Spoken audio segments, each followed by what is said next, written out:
I'll tell you why I came down here. Why? Well, I wanted to come down here with my good friend Tony Glenn, but I also came down here to catch some fish. And that's about the only reason I've ever,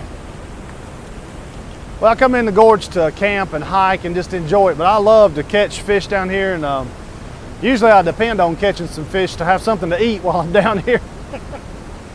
We normally always catch fish down here. I'm looking to get my limit today. I'd hope to catch 7 fish. Hopefully some of them are going to be 20 inches long. I'd be very excited to do that. I have come down here before. We hiked down here one time and camped. I've been quite a few times, but I didn't bring any food, and I just knew I would catch fish. I left food in the car, but I ended up having to hike back to the car to get my food because we didn't catch anything. But video this is how I brought my poles in. Yep. This is an old mail. They used that to tie mail together years ago. It's a mail strap. That's cool. But I just take that and wrap it around my poles to carry them in. It's important to keep your tips down this way so they don't get broke off. That sort of protects your tips. They'll get snapped off coming down if you're not careful, if they were sticking out. A lot of times I'll run these things through the eyes up there. You probably wouldn't have to do that, but that seems to keep them from flopping around a little bit. But I just carry them in like that. Works out pretty excellently. What a lot of people do, they'll walk, and really, technically we're a little too close to the water right now. If I was down here by myself and just come fishing, I would sneak up on this hole, and from way back there I'd throw in here before, because the biggest, smartest fish in here, if he was feeding right here on the top and you walk up, he's gone. He'll never bite again. That's how he got big and smart. So usually I'll sneak up on a hole in the first cast. If he's feeding, you're going to get the biggest, baddest one, unless he sees you first. Yeah. Make sure you get your line hooked down in one little piece like that. That way you don't. I have gone down here and noticed that your line is like back where you started. You've left a line all the way from the car to your. Oh, my Lord. Sometimes you can reel it back in, sometimes not. Thread that baby up. What are you using for bait today, Jamie? You got earthworms? I've got spinners. I brought some spinners, and I also brought some worms and some corn. And a lot of people would shun using live bait, but when you're in the Linville Gorge and you're hungry, you better use the best bait you can so you can catch some fish. Right. The one thing I've learned down here, I used to never carry a net. I did not like to have the extra burden of it or the extra weight, but I have lost more fish down here, huge fish, because I didn't have a net. And the rocks are so, it's hard to get them up on the rocks, and they're just, the fish grow so huge down here that if you're without a net, you stand the chance of losing. I've just lost too many, so I did. I found this net. I don't even know. I wish I could find I'll put a pitch in for this. Frabill. Frabill. Now look at this thing. I hiked in here with this. It fit in my camera bag. Look at this. Watch it. It's fantastic. I've landed some big trout with this thing. It's one of my secret weapons. You pull this thing back. I think I went the wrong direction with it, but that locks back in there. This thing telescopes out. Very cool. Big net. Yep. That'll get under a large trout. So if I'm bringing him in, I can get in there and reel him. He don't know he's coming into it. I'll get that out there and reel him right into it. I may get, well, Tony's gonna be videoing, but usually I'll get somebody with me. I'll say, grab the net and help. So this is some of my bait. I got corn. Niblets. Niblets, big. You need the big fat kind that'll stay on the hook. I dug these last night with the help of my 3-year-old daughter, Eloise. She absolutely loved catching worms. Catching those. I would dig them up. She'd grab them and put them in a bucket for me. So I kept those in the refrigerator all night. Kept them cool. They do better if you keep them cool. That's food for me and Tony later. So I use a little fanny pack. That keeps all my gear and stuff right there. If I want to change up, do anything. I use a little box that keeps everything I need pretty much in one box. Yep. I do keep a backup in case I drop that in the water. Yeah. I got a backup box in here because you might lose it. Also a backup fishing pole. I always carry 2 fishing poles because if you get down here and one breaks, you know, you need a backup. Yeah, and you have to hike out. But this is some of the I got little spinners, Panther Martins, Meps, mostly I like Panther Martins about the best. As a matter of fact, I may put something like that on right now and just see what kind of action I get with that. I'll just drag that through a few times with a spinner, and then we'll go to live bait. This is tying it on. I go through like that, stick my finger in there, twist it. Be careful not to let that treble hook get in you. I just usually twist it around a few times like that. Once you got it twisted,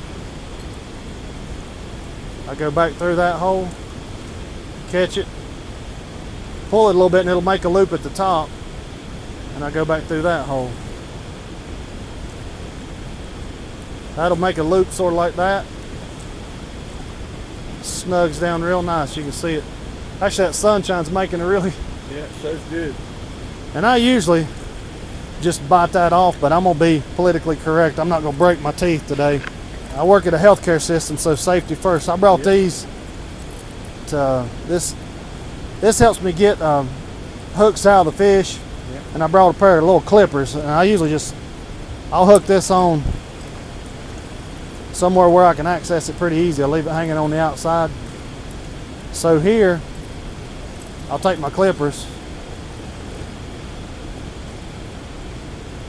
snip that off pretty tight. Now I'm ready to go. That's your spinner.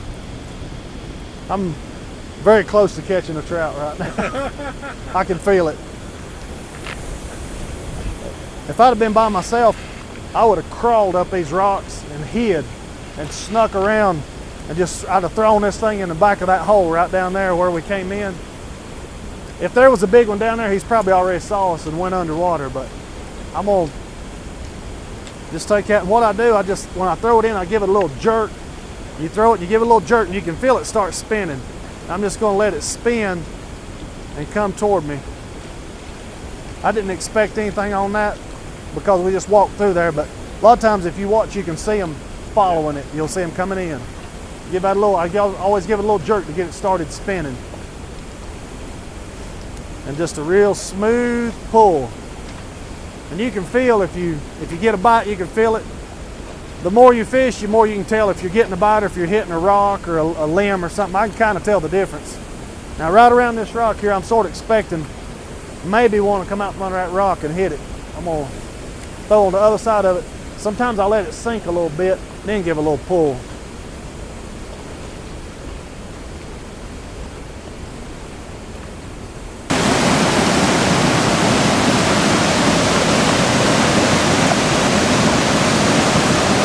So Jamie's went over there to get closer and try to get his spinner loose.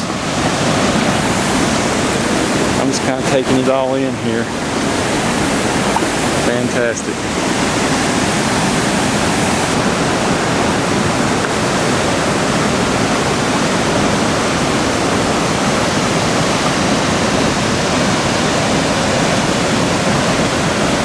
Look at that boy go. Hate to see him fall in there.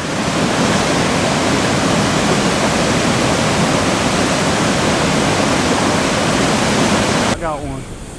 I'm gonna move down because I seen one come up. I don't think I'll be able to land him from here, so I'm gonna move down so I can get my net in the water. Pretty nice trout came up right there. Gotta be careful. I'm gonna catch him right here. This is where I'm gonna catch him. Put my net right there where I can get to it. Put my bait right there.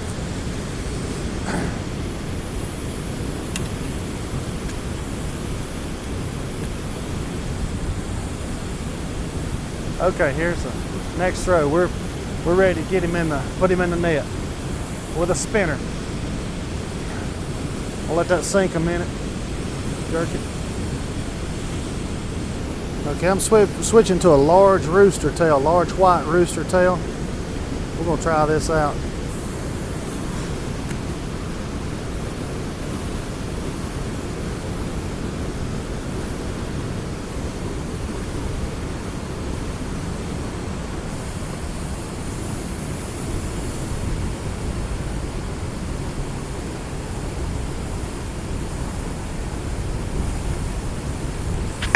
Yeah.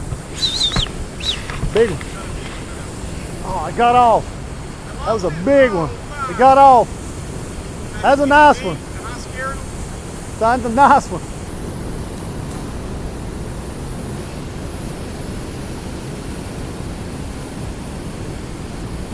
Tying on a little jig. Flatfish. These are called flatfishes. I didn't get that tied on too good. I'm gonna tie another knot in it. I'm putting some extra weight on this so I can throw it. I'm putting a split sinker and a slip shot on there, just so I can get it out there. It was very lightweight. Here we go. Trouty trout. Come to it. There he is. I believe that's him right there. Watch this. Here we go. Here we go. I got him. That's a pretty nice trout. Pretty nice little, that's a bass. That is a little bass.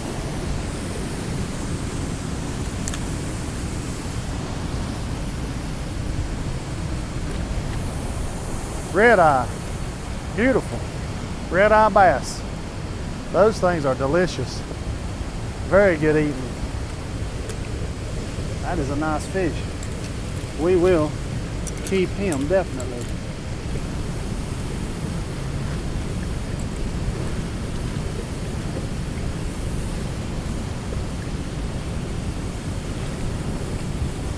Another fish on the line.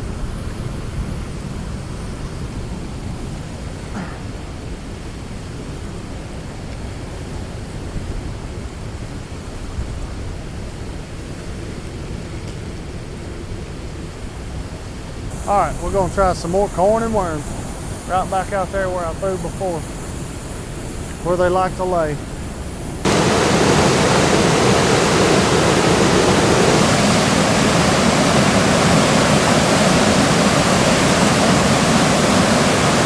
Oh, there's a good one. Nice fish, Jamie. He is on the course for the meal tonight. We got a few teeth on him. Pretty tough. Oh, crap.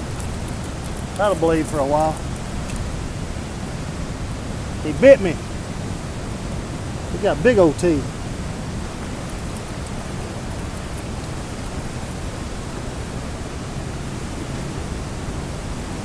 That's what I've been looking for.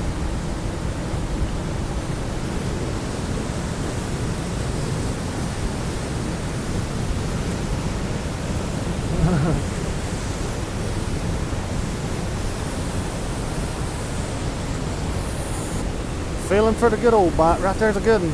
I feel it. I felt it. It's a good bite. Where'd he go with it? Where is he? Ah, I missed it.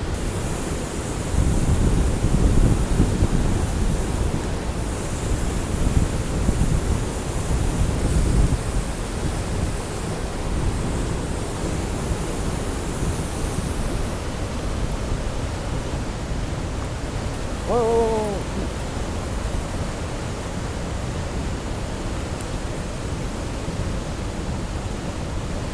Quit wallowing so much. Little rainbow.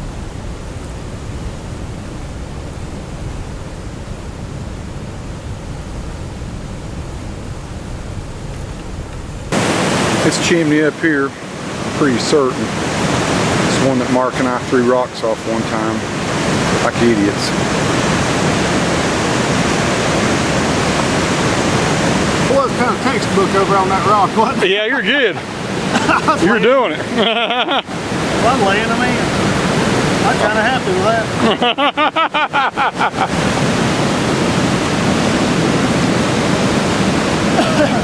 Pretty good little haul.